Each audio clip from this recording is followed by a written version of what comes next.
Bom, pessoal, estou aqui com meu pai, poeta, professor, e que teve uma experiência com o Paulo Freire na época dos círculos de cultura. Nós estamos aqui para conversar um pouquinho, para ele falar um pouco dessa experiência na época em que ele trabalhou, né, alfabetizando as pessoas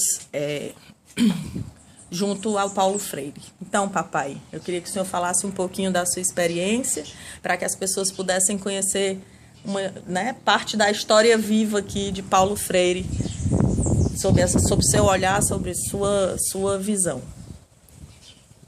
Bom, eu conheci o Paulo Freire inicialmente no seminário de Olinda. Não se espantem que eu nunca fui seminarista. Eu apenas frequentava o seminário para ter contato com amigos que lá estudavam. E o seminário de Olinda recebia conferências e conferencistas e programava conferências de pessoas que trabalhavam naturalmente com humanidades, com cultura. Entre as pessoas convidadas, o Paulo Freire estava. Também o Ariano Suassuna. Quando o Ariano Suassuna, jovem, dava uma aula para os de estética, principalmente de estética, para os seminaristas, o sucesso era grande, como sempre foi. O Paulo Freire também. Acontecia o mesmo com ele. Então, conheci o Paulo Freire lá no seminário de Olinda. E depois eu fui admitido como um dos instrutores do método Paulo Freire pelo Movimento de Educação de Base de Pernambuco. Isso em 1963, quando nós saímos para Jaboatão, íamos para outros municípios mais distantes, como Vitória de Santo Antão, e lugares os mais distantes da capital de Recife. Então, nós recebíamos um treinamento, e esse treinamento, às vezes, era dado pelo Paulo Freire, que era uma pessoa afável, uma pessoa franzina, afável, de uma inteligência muito notória, e que cativava a todos que iam trabalhar com o método. Nós éramos 4 estudantes da Universidade Federal de Pernambuco. Eu não era propriamente da Universidade Federal, eu era do Instituto de Ciências do Homem, dirigida pelo professor Palhares, e que depois veio a se tornar o curso de Sociologia e Política de Recife. E então, nós fomos convidados a entrar nesse grupo de animadores dos círculos de cultura, e os círculos de cultura funcionavam como um complemento da alfabetização em 40 dias. O que era que nós fazíamos nos círculos de cultura? Nos círculos de cultura fazíamos a discussão de problemas que faziam parte da vida dos trabalhadores, da vida das pessoas que estavam se alfabetizando, para que se conseguisse fazer uma atividade de associação e cooperação. Então, a primeira atividade era levada a constituir os sindicatos, que no Recife, em Pernambuco, foi um trabalho que fortaleceu muito as lutas populares. E também discutíamos, além da instituição do sindicato, a instituição de cooperativas, porque esses 2 instrumentos eram fundamentais para a organização dos trabalhadores rurais, principalmente. Então, nós convivíamos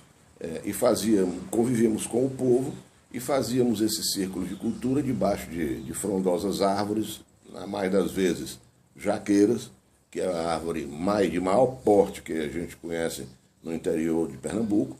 E um dos casos que nós colocávamos, porque o Paulo Freire dava esse exemplo com muita frequência, era o caso de um caminhão que ia transportando jacas e, quando chegava a um determinado local, era intransponível a estrada, porque a estrada era de uma terra vermelha, era um barro liguento que não permitia que o caminhão passasse.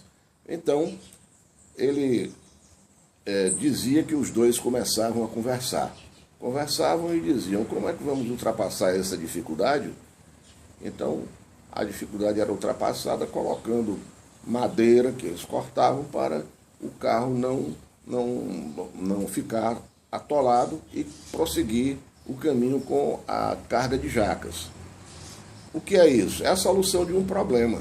A solução de um problema. A partir dessa situação, fato, o Círculo de Cultura começava a discutir outras situações, fatos, porque ele queria que isso fosse colocado, e nós compreendíamos muito bem isso, como o conhecimento sendo a solução de problemas da própria vida. Então, isso faz parte de uma concepção de vida, de uma visão de mundo do Paulo Freire, que é muito mais ampla, se fundamenta numa teoria da cultura, na teoria do conhecimento, que envolve as noções de natureza, homem e cultura. Eu nunca vi uma coisa tão mais expressiva e tão mais linda do que a compreensão antropológica dessa situação e a cosmovisão do modo geral, mas sobretudo a posição antropológica do Paulo Freire diante desses três conceitos que se tornam muito simplificados, mas de uma eficácia extrema para aqueles que são os homens mais simples, as mulheres mais simples, que só têm a noção exata do trabalho para a sobrevivência. Então, a natureza, o mundo, o physis, o homem, o agente transformador, e a cultura, aquilo em que se transforma a natureza pela ação do homem. Esse é o achado do Paulo Freire, que lhe vai permitir uma eficácia, uma eficiência enorme na alfabetização em 40 dias e nas respostas para os problemas que a vida traz, como a necessidade de associação de pessoas trabalhadoras para vencer as dificuldades e os inimigos numa sociedade injusta, e, ao mesmo tempo, de uma necessidade de cooperação para haver recursos e, ao mesmo tempo, distribuir recursos provenientes da própria atividade que é o meio de vida daquelas pessoas. Eu acho que os círculos de cultura cumpriram e vão continuar cumprindo, como cumpriram também na África, quando ele lá esteve. Esteve em todos os países da África fazendo a mesma coisa. Pronto, terminou. Então, eu queria agradecer aqui a colaboração do meu pai, né? Dizer que realmente escutar a voz de quem participou de um momento tão único e tão importante como esse é um privilégio. Queria terminar o vídeo fazendo aqui o que Paulo Freire mais proclamou, né? Dando um beijo no meu pai e dizendo um muito obrigado aqui para ele.